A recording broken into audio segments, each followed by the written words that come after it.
Hello, everyone. Alvin de Guzman here. Welcome to our fourth video lesson on the topic Meeting of the Minds.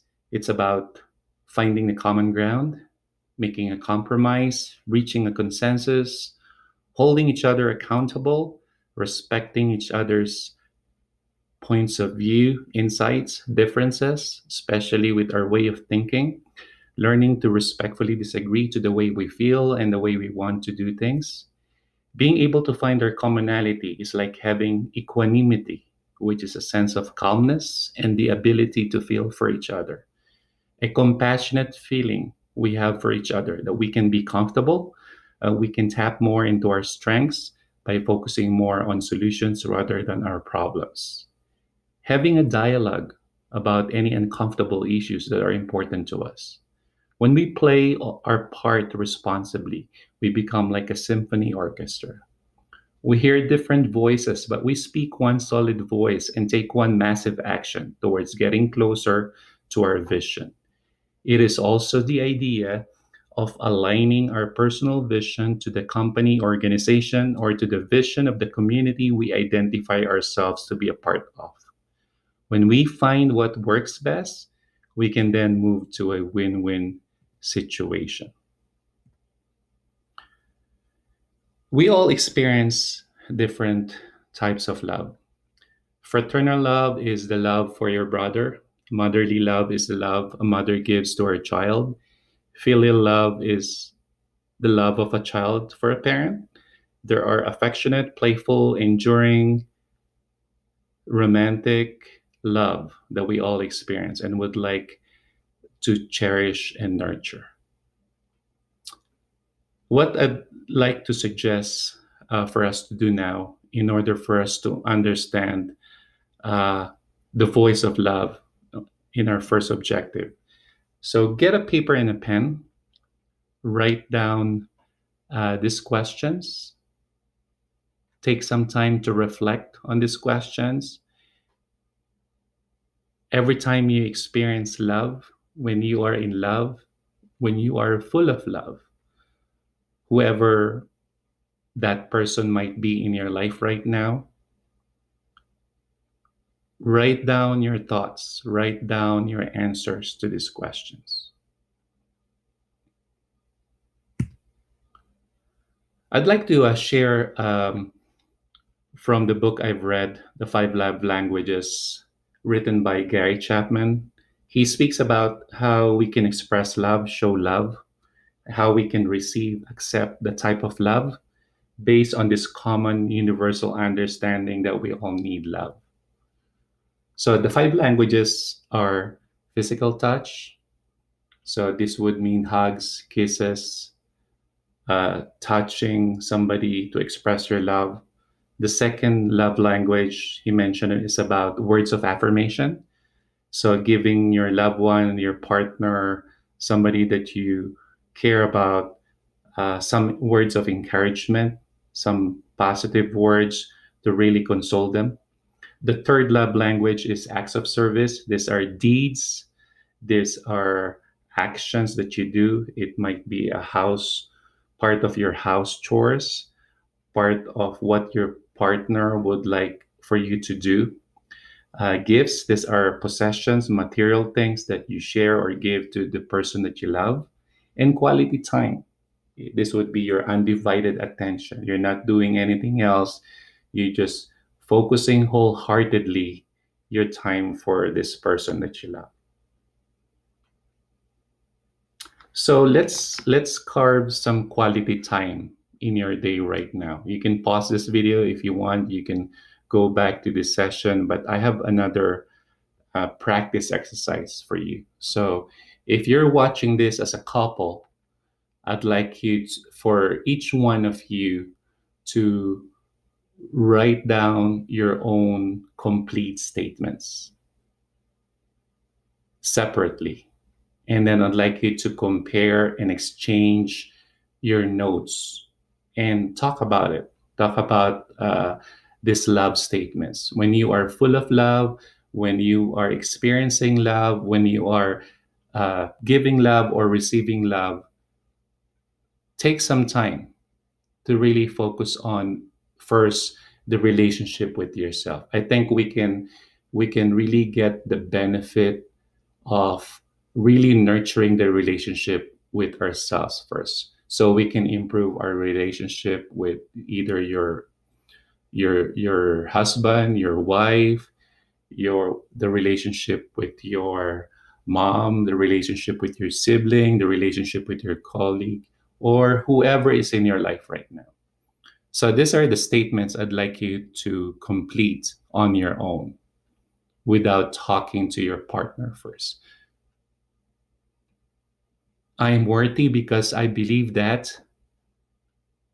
I'm significant or feel important because I'm letting go of judgments I have, which are I am confronting my bias when I'm interacting with.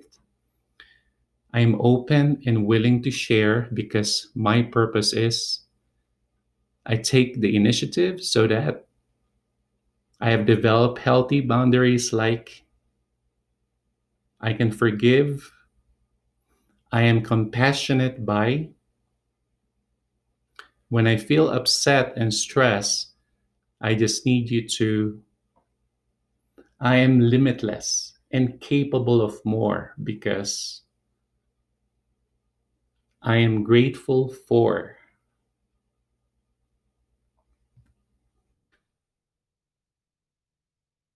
So if you're just tuning in, welcome back to my channel. Thank you for your support and your help. Let's move on to our objective number two, to understand the voice of fear. We all experience fear. We can experience fear when we think of our past and our future. We all associate fear with our interactions with the persons we meet in our life and through the many life stages we are going through. Fear can stop us. We can transfer our fear to other people. We can make other people feel the fear that we are experiencing. Some people avoids and never faces their own fear. Some people can confront their own fear by using it to motivate themselves to push through and take action. Fear can paralyze us. Fear can also move us to greater heights. Fear can come from any sources, events, or people. It can be a source of stress for some. It can be about fear of animals, fear of closed spaces, fear of heights, fear of public speaking, fear of making mistakes, fear of correcting others, fear of death, fear of being alone, fear of failure, fear of the unknown, or it could be the fear of being judged, rejected, or the fear of finding your own truth. So, with the paper and pen that you have, if you already have answered the first activity, the first question, in our second activity, I'd like you to write down these questions and write down your answers. What is the meaning of fear to me? Are my fears real? What are my beliefs about fear? What do I experience in my body when I'm in fear? How do I respond to fear? Who shares the same fear that I have? In my best self, higher self, what actions can I take to deal with my fear? What adjustments to myself should I be focusing on? How can I overcome my fears? What does that look like in my life if fear was no longer a challenge for me? So take a hard look at yourself. Really do these exercises. Sit for a moment and think about your fears. Do the best you can to complete those statements or uh, these statements. I am avoiding telling your mistakes, telling my mistakes, so I tell it to other people around me because I'm not enough because I am in pain because I'm missing or lacking of. I'm wrong and feel like a failure when I am. Nobody likes me because I'm not smart because I am right all the time because I do not belong or fit in because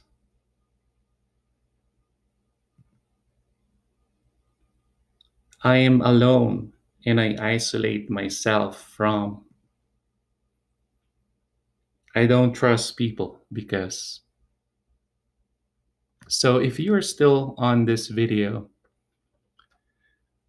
you can pause at this particular point in time and really, really look into yourself, develop this relationship with yourself by exploring, what comes to mind when you complete these statements.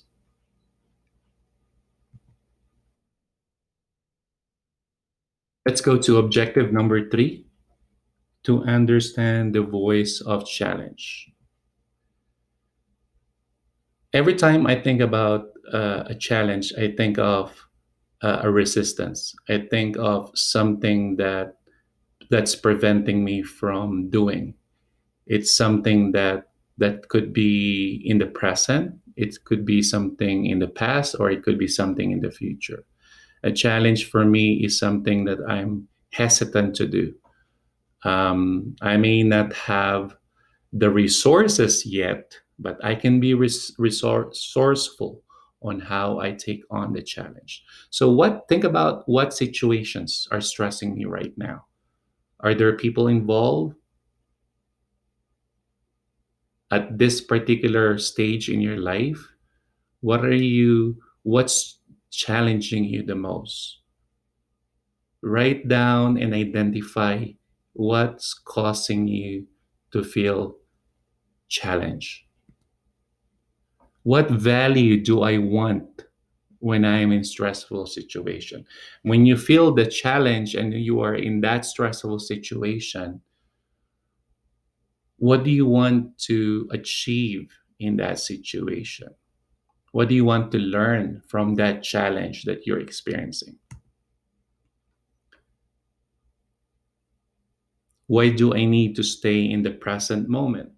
Being mindful, focusing on what's in front of you, not thinking about what would happen in the next 24 hours, in the next month, or in 6 months from now, or not thinking about or dwelling on the past, the past mistakes, the past stress that you had, or the past challenges that you have, but really focusing on the moment, right now, you and I at this present. Or if you're watching this with somebody else, with your partner, or with the person that you love, I just want you to focus on yourself and stay in the moment. What do you feel right now? What challenges are you experiencing? What feelings do I have when I am stressed, when I'm thinking about those situations, when I'm dwelling on the past, when I'm dwelling in the future? What feelings do I have? What would your higher self, your better self, tell you about kindness? If you are full of love, if you are experiencing love right now in your life, if you want more love from your partner or from the relationships that you're trying to develop and nurture, how can I show more kindness? If I am in my higher self, if I am in my better self, what does kindness look like for me? If I am around a person or situation that triggers my stress, what positive emotion or what feelings do I want to experience? So every time you recall a stressful situation, every time you're around a person that would cause you to be stressed, What new emotion, what new positive feelings you want to attract? Why do I need to stretch myself? Why do I need to take a new challenge in my life right now? What do I feel when I'm stretching myself? So here's another activity I'd like you to think about. Every time I speak of the voice of challenge, or even if I hear the voice of challenge in my life, what's going through your mind when I say these statements? Write down your thoughts, write down any emotions or feelings that you have. I'm avoiding the situation because I don't want conflict or any argument. I'm avoiding to participate, lean in, or make an effort because I'm at peace. I have nothing to ask, tell, or share with anyone. I'm expanding by learning new skills. Do I set a goal to get, or do I set a goal to become?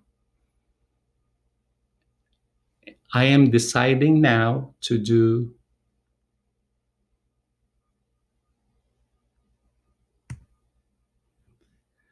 So, as a summary, we all hear many voices and we all speak different voices.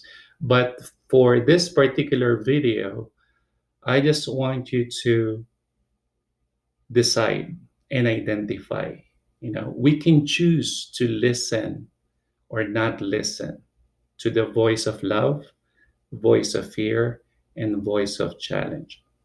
And I think it's important for us to know if somebody's talking or speaking, are they coming from a voice of love? Are they coming from a voice of fear or voice of challenge? Because when we identify where they're coming from, we can relate to them and we can speak our own voice. We can choose to speak the voice of love more than the voice of fear. Or some of us, might feel the challenge that we are speaking the voice of fear, and the voice of challenge is really, we're really feeling that right now.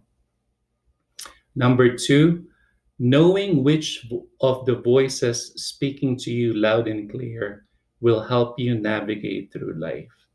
You'll have a certain sense of peace, accomplishment, a certain calm and harmony in your life if you're able to listen to the voices around you and identify which of these voices are speaking to me, which of these voices I really need to listen to.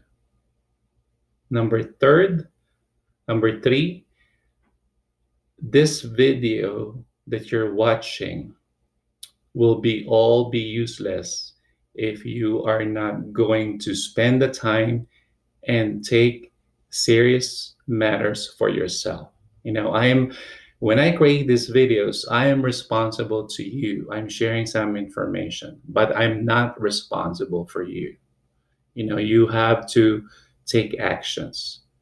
Okay. What voice is telling you will help you discover who you can become.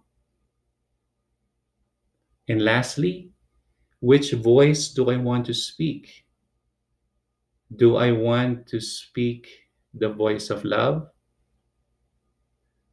because I've been hearing voices of love? Do I want to speak the voice of fear because I've been hearing about the voice of fear?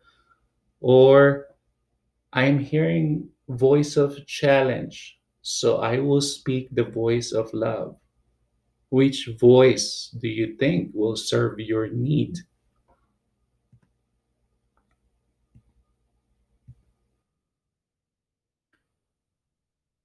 If you are just watching this video, or if you're staying on this video and would like to have a clarity session with me, you can copy and paste that link to another web browser and we can start the interaction or the communication.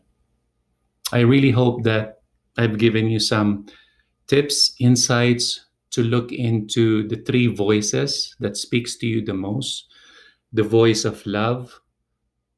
What does that look like in your life right now? Do you want to hear more of it? Do you want to speak more of that? The voice of fear. Do you want to hear more of that? Do you want to identify those voices of fear? Or do you want to listen to that in your life? Or do you want to speak and listen more to the voice of challenge?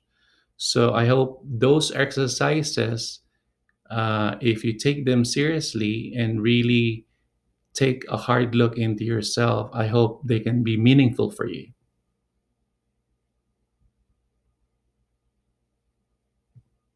Lastly, to wrap things up, I'd like to share some words from Pope Francis. We need to recover a certain sense of deliberateness and calm. This calls for time and the ability to be silent and listen.